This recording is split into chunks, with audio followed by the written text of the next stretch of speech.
전 남자친구와는 6년이라는 오랜 시간 동안 교제했고 가족들끼리도 자주 왕래하며 친하게 지냈었어요. 너 진짜 행복하게 해줄 자신 있어. 우리 결혼해서 평생 같이 살자. 그래, 할머니 돼서도 꼭 붙어 있을 테니까 그때 가서 딴 말하기 없기다. 결혼을 약속한 저희는 함께할 행복한 미래를 그리고 있었죠. 그런데 비가 옥수같이 내리던 어느 여름밤, 전 남친은 예기치 못한 사고로 그 자리에서 먼 길을 떠나고 말았습니다. 그 소식을 듣고 혼절할 만큼 충격을 받았던 저는 제정신이 아니었어요. 한 달가량을 밥도 거의 못 먹고 울기만 했었죠. 그런 제가 너무 걱정된다며 전 남친의 누나가 찾아왔었습니다. 나도 모든 게 다 꿈이었으면 좋겠어. 내 동생이 이 세상에 없다는 게 믿어지지가 않아. 그래도 산 사람은 살아야지. 그날 둘이서 부둥켜 안고 많이 울었고 그렇게 여러 사람들의 도움으로 전 겨우 정신을 차리게 되었어요. 그래도 그 사람의 빈자리가 너무 커서 집과 회사만 오가며 빈 껍데기처럼 공허한 삶을 살았던 것 같아요. 그렇게 3년이라는 세월이 흘러 상처가 어느 정도 아물어 가던 무렵 새로운 사랑을 만나게 되었습니다. 미안해요. 난 아직 누굴 만날 준비가 안 되어서. 처음엔 전 남친에 대한 미안함 때문에 거절하려고 했는데 그런 제 사정을 이해해주고 다독여주는 그 사람에게 자꾸 마음이 가게 되었어요. 결국 새 남친의 마음을 받아들이고 교제를 시작하게 되었습니다. 슬슬 결혼 얘기가 오가고 있던 때쯤 전 남친의 누나로부터 연락이 왔더라고요. 그동안 잘 지내셨어요? 갑자기 저한테는 무슨 일로... 무슨 일? 정말 몰라서 묻는 거야? 네? 너 결혼한다는 소식 들었어. 지인들을 통해 건너 들었는지 제가 결혼을 앞두고 있다는 걸 알고 있더군요. 네, 저도 나이가 나이인 만큼 부모님도 빨리 결혼하기를 바라셔서요. 뭐? 너 내 동생은 벌써 다 잊은 거야? 3년밖에 안 지났는데 새로운 사람과 결혼이라. 내 동생이 이 사실을 알면 얼마나 기가 막힐까? 그러면서 전 남친의 누나가 제 결혼이 자기 동생에 대한 배신이라며 절 지책하는 겁니다. 언니, 제가 그 사람을 어떻게 잊겠어요? 그렇지만 저희가 결혼을 했던 것도 아니었고 둘 사이에 자식이 있는 것도 아닌데 제가 평생을 혼자 살아가야 하는 건 아니잖아요. 산 사람은 살아야 한다고 하셨으면서 지금 이러시는 거 솔직히 이해가 안 돼요. 이해가 안 돼? 그렇게 울고불고 내 동생 없이는 못 살 것처럼 굴더니 역시 남은 남이구나.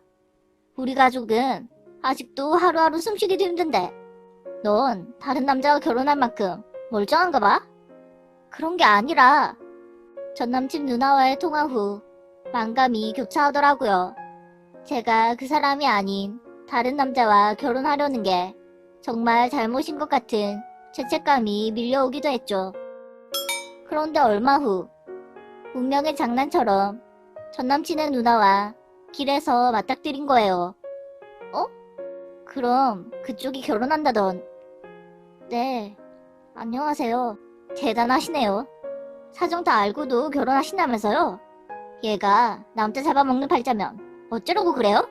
언니! 저와 남친을 번갈아 보던 전 남친의 누나는 작정한 듯 막말을 쏟아붓더라고요. 초면에 너무 무례하시네요. 그럼 이 사람이 평생 그쪽 동생에게 묶여있기를 바라시는 거예요? 과연 동생분도 그걸 바랄까요? 상황 파악을 마친 제 남친도 지지 않고 맞서고 있던 그때 여보, 그 사람들은 누구야? 전 남친 누나의 남편으로 보이는 사람이 뒤에서 나타난 겁니다. 제가 모르는 사람인 걸로 봐서 전 남친의 사고 후 새로 만난 사람인 듯 했어요. 내 동생 전 여친 이번에 결혼한다네? 그런 언니는 그 사이 결혼하셨나봐요? 좀 놀랍네요. 저한테는 동생을 하루도 못 잊어서 숨도 못 쉰다고 하시더니 연애하고 결혼할 틈은 있으셨나봐요? 뭐? 내가 너랑 같아? 넌 내 동생이랑 결혼까지 하려고 했던 사이야. 서로 사랑하던 사이라고. 그럼 언니는 동생을 안 사랑하셨던 거예요? 그런 문제가 아니잖아요. 순간 욱해서 저도 똑같이 되물었더니 이상한 변명을 늘어놓던 전남친의 누나는 할 말이 없는 모양이더라고요. 이제 저한테 관심 그만 가지셨으면 좋겠어요. 냉정하게 말해서 우린 이제 아무 사이도 아니잖아요. 저 그 사람에 대해서 좋은 기억만 간직하고 싶어요. 그만 가자. 얼마 후 전남친의 누나로부터 미안하다는 사과 문자를 받았습니다. 생각해보니까 내가 너무 이기적이었던 것 같아. 그러면 안 된다는 걸 알면서도 네가 결혼한다고 하니까 뭔가 뺏긴 것 같은 기분이 들어서 그랬어. 정말 미안해. 행복하게 잘 살아. 원래 나쁜 사람은 아니었으니까 감정에 휩쓸려서 그런 실수를 했던 거라고 생각해요. 전 남친의 몫까지 더 열심히 꿋꿋하게 살아가려고 합니다. 그게 그 사람도 바라는 일일 거라고 믿으니까요. 오래전 사별을 하고 저희 남편을 홀로 키우신 시어머니는 소녀 같은 분이셨어요. 정확히 제가 결혼하기 전까지는요. 시어머니의 행동에서 뭔가 쎄한 느낌을 받게 된 건 처음으로 저희 신혼집에 시어머니가 오셨을 때였습니다. 어머니, 갑자기 무슨 일이세요?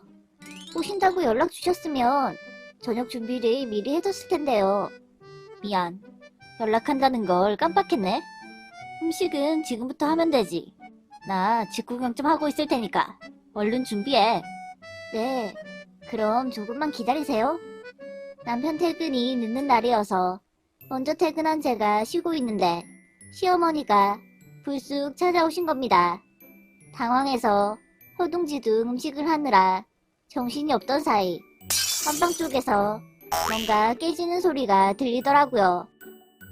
무슨 일이에요? 어머니, 안 다치셨어요? 급히 달려가 보니 바닥에 탁상 액자가 떨어져 깨져 있었어요. 난 괜찮아. 근데 어쩌지? 떨어지면서 사진이 찢어져 버렸네? 네? 액자에는 남편과 제가 여행 가서 찍은 사진이 들어있었는데 그게 찢겨져 있었습니다. 떨어뜨려서 사진이 찢어진다는 게 좀 의아했지만 그때는 경황이 없어서 그러려니 했어요. 그런데 얼마 후 또 한 번 시어머니의 진심을 의심하게 되는 일이 있었습니다. 내 집에서까지 뭐하러 네가 해? 그냥 거실에 가서 TV 보고 있어. 내가 다 할 테니까. 어떻게 그래요? 어머니, 저도 같이 할게요. 주방이 좁아서 두 사람이 같이 하면 복잡해. 내가 편해서 그러는 거니까 괜찮아. 그래도 시어머니 댁에 가서 식사를 하게 되었는데 제가 같이 음식 준비를 하려고 하자 한사코 말리시는 거예요. 결국 시어머니의 고집에 못 이겨 전 소파에 앉아 있었고 시어머니 혼자 식사 준비를 하게 되셨죠.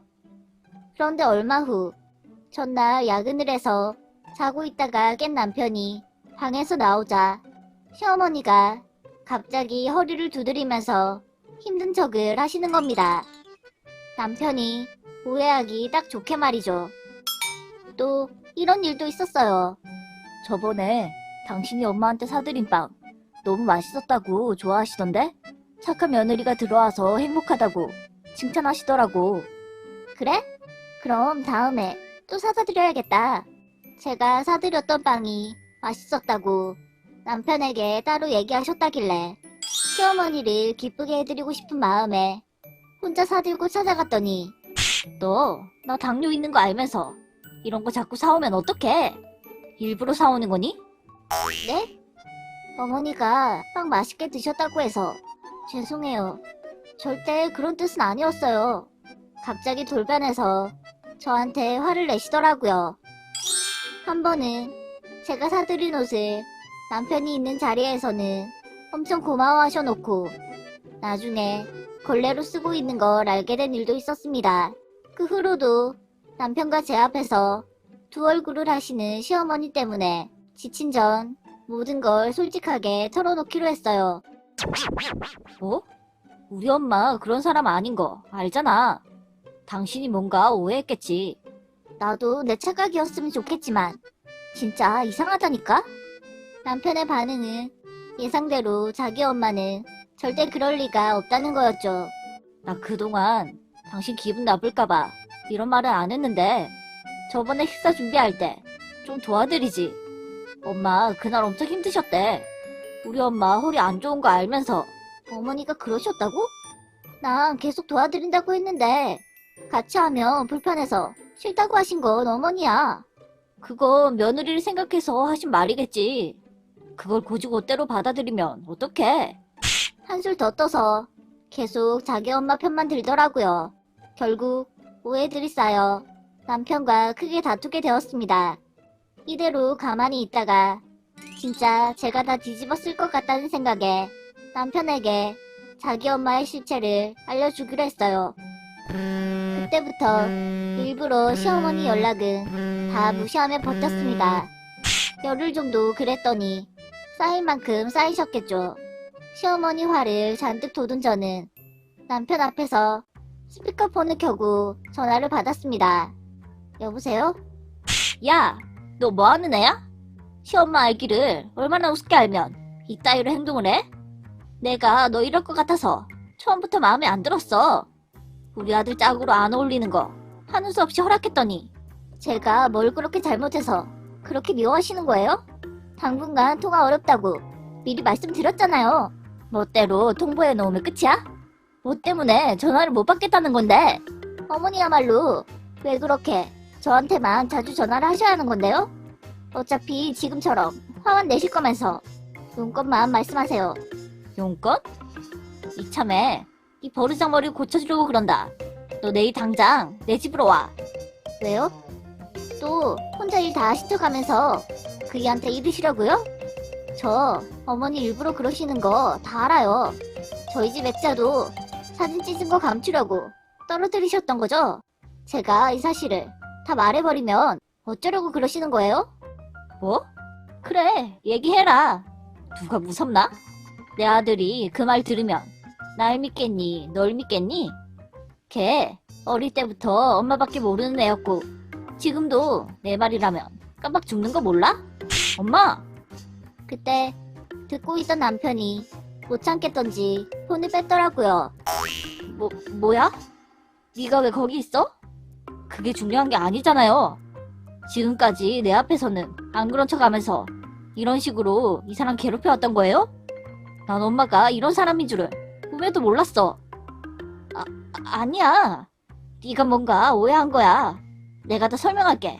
그러니까 모든 사실을 알게 된 남편은 멍한 표정으로 한참을 굳어 있었죠. 어때? 당신 귀로 직접 들은 소감이. 당신 어머니란 사람, 내가 아닌 어떤 며느리를 들여도 이런 식으로 교묘하게 괴롭히고 당신이랑 떼어놓을 분이셔. 나 친정에 갈 테니까 어머니랑 완전히 연 끊고 정리되면 찾아오고 못할 것 같으면 그냥 이혼해. 그 길로 전 짐을 싸서 친정 부모님 집으로 갔습니다. 그런데 의외로 남편이 시어머니를 정리하는 데까지 걸린 시간은 그리 길지 않았어요. 몰랐으면 모를까. 내 귀로 직접 듣고 나니까 예전처럼 엄마를 마주할 수가 없더라고. 확실한 거지? 또 어머니한테 마음 약해져서 딴소리하면 그땐 진짜 끝이야. 그 후 저희 부부는 연락처도 바꾸고 시어머니와 완전 절연하고 살고 있어요. 자기 아들은 자기 편일 거라고 그렇게 자신만만하시더니 그 대단한 모자 사이도 신뢰관계가 깨져버리니까 별 수 없네요. 전 가난한 집에서 태어나 대학 진학을 포기하고 제빵 기술을 배우기 시작했습니다. 자격증 취득 후 바로 취업해서 성실하게 일을 해나가며 돈을 모아 30살이 되던 해 꿈에 그리던 작은 디저트 가게를 차리게 되었어요. 그 후 운이 좋게도 사업이 크게 번창해서 대출을 끼긴 했지만 작은 아파트도 소유하게 되었습니다. 남자친구는 저처럼 힘든 환경에서 자랐다고 하더라고요. 몇 년 전 제가 심적으로 힘들었던 시기에 운명처럼 나타났던 사람이어서 많이 의지하게 되었죠. 뭐? 회사를 그만뒀다고? 가방끈이 짧으니까 할 수 있는 일이 한정되어 있더라고. 우리 같은 흑수저는 신분 상승하려면 좋은 직업이라도 가져야 하잖아. 그래, 뜻이 그렇다면 말리지는 않을게. 열심히 해봐. 입버릇처럼 흑수저로 태어나서 억울하다고 말하던 남자친구가 갑자기 공부를 하겠다며 회사를 그만뒀을 때도 뒷바라지를 해주며 기다렸습니다. 더는 안 되겠어. 부모님 눈치도 보이고 나이도 먹어가는데 그냥 이번 시험까지만 해보고 안 되면 일자리 찾아볼래. 역시 없는 환경에서 공부하려니까 힘드네. 끝내 남자친구의 도전은 실패로 돌아갔고 작은 회사에 취직한 그는 얼마 뒤 저한테 프로포즈를 했습니다. 전 물질적인 것보다 사람이 더 중요하다는 생각으로 결혼을 결심하게 되었어요. 그런데 남자친구 집에 인사드리러 갔던 날 상상도 못했던 일이 벌어졌죠. 집을 마련해뒀다고? 정말 대단하구나. 그럼 집은 걱정 안 해도 되겠고 방이 2개라고 했으니까 하나는 너희들이 쓰고 하나는 우리가 쓰면 되겠지? 네? 방을요? 당연한 거 아니니? 결혼하면 집에 시부모가 머무를 방 하나는 있어야지. 우리도 이제 나이가 들어서 반지하 집은 불편하던 참이거든. 남자친구의 엄마가 갑자기 제 집에 있는 방 하나를 비워두라고 하시더라고요. 아, 그게 집이 그렇게 크지 않아서요. 저희들 집만 해도 공간이 부족할 것 같아요. 나중에 더 큰 집으로 이사하면 그렇게 할게요. 당황한 제가 이런저런 이유를 대며 남자친구를 쳐다봤는데 입을 꾹 다물고 있는 겁니다. 그리고 너희들 결혼하면 우리 생활비는 얼마씩 줄 거니? 내 친구들이 그러는데 용돈은 예물은 너희들끼리 알아서 하고 우린 보다시피 아무것도 줄 게 없어서. 그 후로 무슨 말을 들었는지 멍한 상태로 계속 있다가 집을 나왔어요. 돌아가는 길에 남자친구에게 물었죠. 설마 당신도 어머니 말씀이랑 같은 뜻인 건 아니지? 왜 그 자리에서 아무 말도 안 하고 있었어? 어?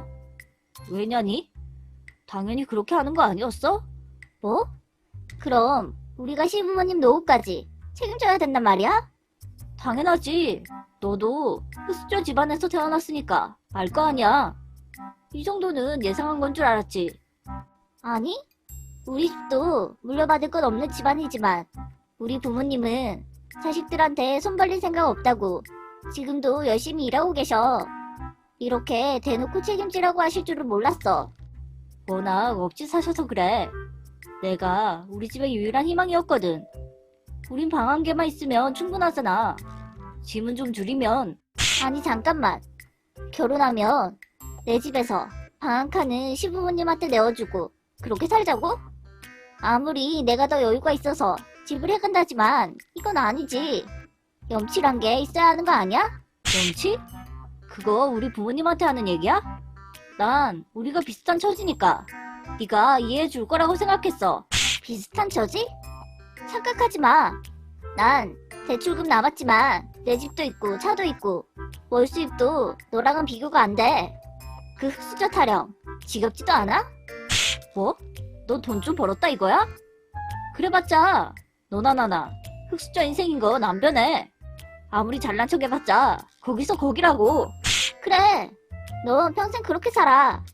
난 비록 가난한 집에서 태어났지만 내 힘으로 금수저는 못 돼도 너처럼 자기 처지만 원망하면서 그게 당연한 것처럼 굴며 살진 않을 테니까. 우리 헤어져. 그렇게 전 남자친구에게 이별을 고했습니다. 며칠 후 뒤늦게 후회가 되던지 계속 자기가 잘못했다고 연락 오는데 무시했어요. 콩깍지가 벗겨지고 돌아보니 매번 흑수저라는 핑계를 대던 남자친구에게서 벗어난 게 정말 다행이라는 생각이 들어요.